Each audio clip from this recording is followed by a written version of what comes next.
Hi. There are many different types of maps in the world. Most people are familiar with the typical road map, the one that helped you find where you were going back in the day before GPS and Google Maps or even MapQuest. Remember those? Few of us know that there are also political maps, economic maps, climate maps, and even a map depicting every country England has ever invaded. Oh yes, and spoiler alert, there were a lot of them. But did you know that NASA has something called fluorescence maps, which measure chlorophyll fluorescence light and offers a new view of the world's land plants? These maps are based on data collected from the spectrometer aboard a Japanese satellite and are the first to focus on land vegetation and to cover the entire globe. Chlorophyll fluorescence offers a more direct window into the inner workings of the photosynthetic machinery of plants from space.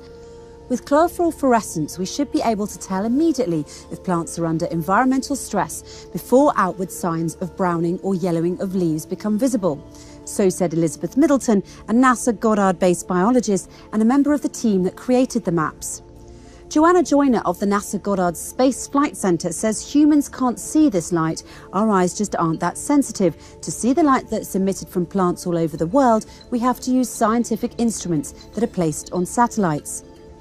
The quantum theory of quantum physics tells us about the coherence of light and proposes a dual nature of light, meaning that light can behave simultaneously as particles or waves. Light gives plants the energy they need to grow, but what happens if plants receive too much light? The answer is they glow. This neon glow is actually happening around us all the time, and it's the result of a cellular process where light from the sun is transformed and released as fluorescent light in a phenomenon called chlorophyll fluorescence. The light exits the plant cell and is released into the atmosphere, which is why NASA stated that their satellite instruments have given climate researchers an unexpected global view from space of a fluorescent glow from land chlorophyll. But would you believe me if I told you that that bottle of olive oil on your kitchen counter also gives off a fluorescent glow that can be seen in space in much the same way as planet Earth glows? Or would you maybe start to question my IQ? It's not bad, by the way. It's true, folks. Olive oil, that rich substance we love to drizzle on our pasta or douse our salads with, emits a coherent light that makes it glow by fluorescence in the same way as our planet glows in space. Olive oil is unique among the majority of oils in that it is a product of a fruit rather than a seed.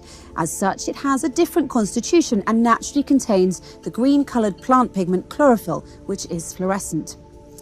Though it may appear dull under regular light, hit a clear glass of olive oil with a green laser and the oil will glow red. And it's not just lasers that will get the olive oil to fluoresce, ultraviolet lamps will do the trick too and are accepted as an official method for the identification of the purity and grade of olive oil, according to the US Bureau of Standards.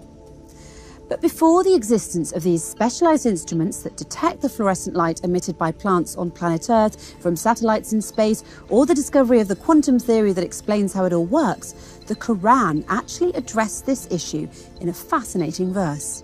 In verse 35 of chapter 24, the Quran says, Allah, God, is the light of the heavens and the earth. The parable of his light is like a niche, pillar. In it is a lamp. The lamp is in a glass. The glass is like a brilliant planet lit from an olive tree, which is neither of the east, i.e. neither this tree gets sun rays only in the morning, nor of the west, i.e. nor does it get sun rays only in the afternoon. But it is exposed to the sun all day long. Its olive oil would almost glow forth of itself, though no fire touched it, light upon light. The verse likens the glow of the planet with the glow of the oil derived from olives, as both shine in the same way by fluorescence. Both are also dependent on the same physical phenomenon fueled by quantum physics, and both emit a coherent light. Coherence is one of the most important concepts in quantum physics and is strongly related to the ability of light to exhibit interference effects. A light field is called coherent, like the light from lasers, when there is a fixed phase relationship between the electric field values at different locations or at different times. Coherent light waves are waves with a constant phase difference. They will have the same frequency and wavelength. When two waves meet, they will interfere and superpose. This is called the quantum principle of superposition, and it's at the heart of quantum mechanics. If you look in the dictionary, the word superposition technically means one upon another. So when God says light upon light in the verse I mentioned just now, he's referring to superposition of light waves, one upon another. The fact that the Quran states that olive oil glows is in and of itself a miracle, as lasers and ultraviolet lamps now used to detect such a glow did not exist back then in any way, shape or form. Although planet is defined as a body that orbits a star, in our case the sun, and produces no light of its own, and although olive oil is dull under regular light, not only did the Quran inform us that they both glow on their own, but the Quran also asserts that they glow in a similar manner. What's more, the Quran refers to it as light upon light, long before the existence of the quantum theory of coherence, which now confirms the superposition of light waves. So the question remains, how could the Quran have known to use such a comprehensive analogy 1400 years ago? Was the Prophet Muhammad a quantum physicist? The answer could only be that the Prophet Muhammad had received divine revelation from God, the creator and originator of the universe.